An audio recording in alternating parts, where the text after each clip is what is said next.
आठों ऐश्वर्य प्रदान करने वाली मां पद्मावती का यह स्तोत्र आपकी वर्तमान स्थिति परिवर्तित करने के लिए पर्याप्त है। जो भी व्यक्ति धन, सम्मान, यश की कामना रखता हो वह एकाग्रता से इसे सुने। जय श्री राधा कृष्ण। श्री कमल पर विराजित लक्ष्मी का अवतार माता पद्मावती ऐश्वर्य एवं सुख समृद्धि प्रदान करने वाली देवी है।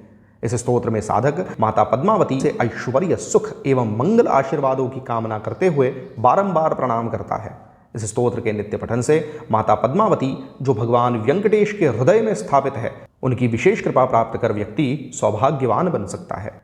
ऐसे ही गुप्त और रहस्यमय स्तोत्र, स्तुतियां, सूक्तम, अष्टकम हम आपके लिए लेकर आते रहते हैं। इसीलिए इस चैनल को सब्सक्राइब अवश्य कीजिएगा, वीडियो को अंत तक अवश्य देखें और वीडियो के अंत में जय मां पद्मावती कमेंट करना न भूलें। आइए सुनते हैं श्री पद्मावती स्तोत्रम। ओम अत श्री पद्मावती स्तोत्रम। विष्णुपत्नी जगन्मातः विष्णुवक्षः स्थलस्थिते पद्मासने पद्महस्ते पद्मावती नमोस्तुते। वेंकटेश प्रिये पूज्ये क्षीराब्धितनये शुभे पद्मे रमे लोकमातः पद्मावती नमोस्तुते। कल्याणी कमले कान्ते कल्याणपुरनायिके कारुण्यकल्पलतिके पद्मावती नमोस्तुते।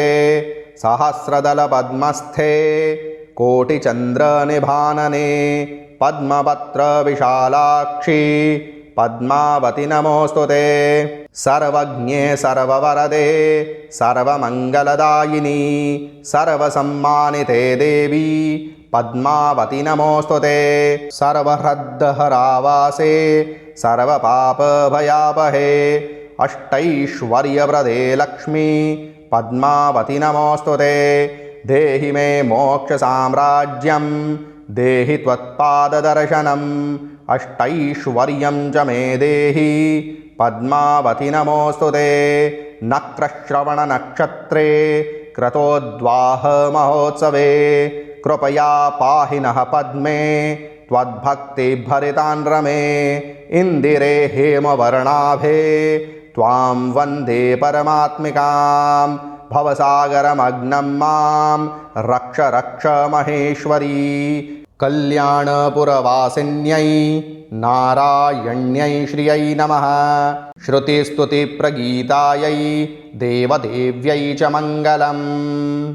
विष्णुपत्नी जगन्मातः विष्णुवक्षः स्थलस्थिते पद्मासने पद्महस्ते पद्मावती नमोस्तुते। वेंकटेश प्रिये पूज्ये क्षीराब्धितनये शुभे पद्मे रमे लोकमातः पद्मावती नमोस्तुते। कल्याणी कमले कान्ते कल्याणपुरनायिके कारुण्यकल्पलतिके पद्मावती नमोस्तुते। सहस्रदलपद्मस्थे कोटिचन्द्रनिभानने पद्मपत्र विशालाक्षी पद्मावती नमोस्तुते। सर्वज्ञे सर्ववरदे सर्वमङ्गलदायिनी सर्वसम्मानिते देवी पद्मावती नमोस्तुते। सर्वहृद्दहरावासे सर्वपापभयापहे अष्टैश्वर्यप्रदे लक्ष्मी पद्मावती नमोस्तुते। देहि मे मोक्षसाम्राज्यं देहि त्वत्पाददर्शनम् अष्टैश्वर्यं च मे देहि पद्मावती नमोस्तुते। नक्रश्रवणनक्षत्रे क्रतोद्वाह महोत्सवे कृपया पाहि नः पद्मे त्वद्भक्तिभरितान् रमे। इन्दिरे हेमवर्णाभे त्वां वन्दे परमात्मिकां भवसागरमग्नं मां रक्ष रक्ष महेश्वरी। कल्याणपुरवासिन्यै नारायण्यै श्रियै नमः। श्रुतिस्तुतिप्रगीतायै देवदेव्यै च मङ्गलम्। विष्णुपत्नी जगन्मातः विष्णुवक्षः स्थलस्थिते पद्मासने पद्महस्ते पद्मावती नमोस्तुते। वेंकटेश प्रिये पूज्ये क्षीराब्धितनये शुभे पद्मे रमे लोकमातः पद्मावती नमोस्तुते। कल्याणी कमले कान्ते कल्याणपुरनायिके कारुण्यकल्पलतिके पद्मावति नमोऽस्तुते। सहस्रदलपद्मस्थे कोटिचन्द्रनिभानने पद्मपत्रविशालाक्षी पद्मावति नमोऽस्तुते।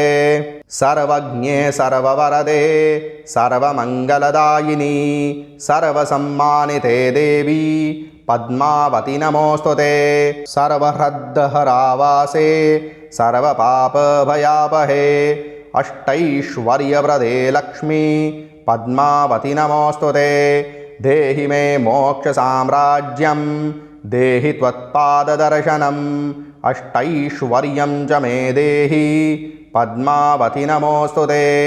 नक्रश्रवणनक्षत्रे क्रतोद्वाहमहोत्सवे कृपया पाहि नः पद्मे त्वद्भक्तिभरितान् रमे इन्दिरे हेमवर्णाभे त्वां वन्दे परमात्मिकां भवसागरमग्नं मां रक्ष रक्ष महेश्वरी।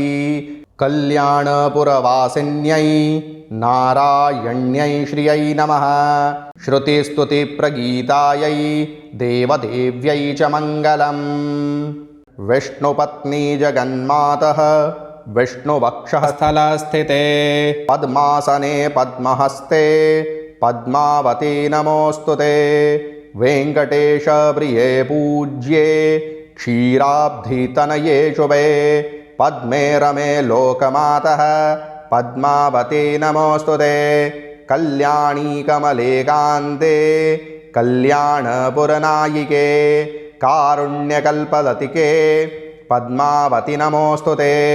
सहस्रदलपद्मस्थे कोटिचन्द्रनिभानने पद्मपत्रविशालाक्षी पद्मावति नमोऽस्तुते। सर्वज्ञे सर्ववरदे सर्वमङ्गलदायिनी सर्वसम्मानिते देवी पद्मावति नमोऽस्तुते। सर्वहृद्दहरावासे सर्वपापभयापहे अष्टैश्वर्यप्रदे लक्ष्मी पद्मावति नमोऽस्तुते। देहि मे मोक्षसाम्राज्यं देहि त्वत्पाददर्शनम् अष्टैश्वर्यं च मे देहि पद्मावति नमोऽस्तुते। नक्रश्रवणनक्षत्रे क्रतोद्वाहमहोत्सवे कृपया पाहि नः पद्मे त्वद्भक्तिभरितान् रमे इन्दिरे हेमवर्णाभे त्वां वन्दे परमात्मिकां भवसागरमग्नं मां रक्ष रक्ष महेश्वरी। कल्याणपुरवासिन्यै नारायण्यै श्रियै नमः। श्रुतिस्तुतिप्रगीतायै देवदेव्यै च मङ्गलम्। विष्णुपत्नी जगन्मातः विष्णुवक्षः स्थलस्थिते पद्मासने पद्महस्ते पद्मावती नमोऽस्तुते। वेङ्कटेशप्रिये पूज्ये क्षीराब्धितनये शुभे पद्मे रमे लोकमातः पद्मावती नमोऽस्तुते। कल्याणी कमले कान्ते कल्याणपुरनायिके कारुण्यकल्पलतिके पद्मावति नमोऽस्तुते। सहस्रदलपद्मस्थे कोटिचन्द्रनिभानने पद्मपत्रविशालाक्षी पद्मावति नमोऽस्तुते। सर्वज्ञे सर्ववरदे सर्वमङ्गलदायिनी सर्वसम्मानिते देवी पद्मावति नमोऽस्तुते।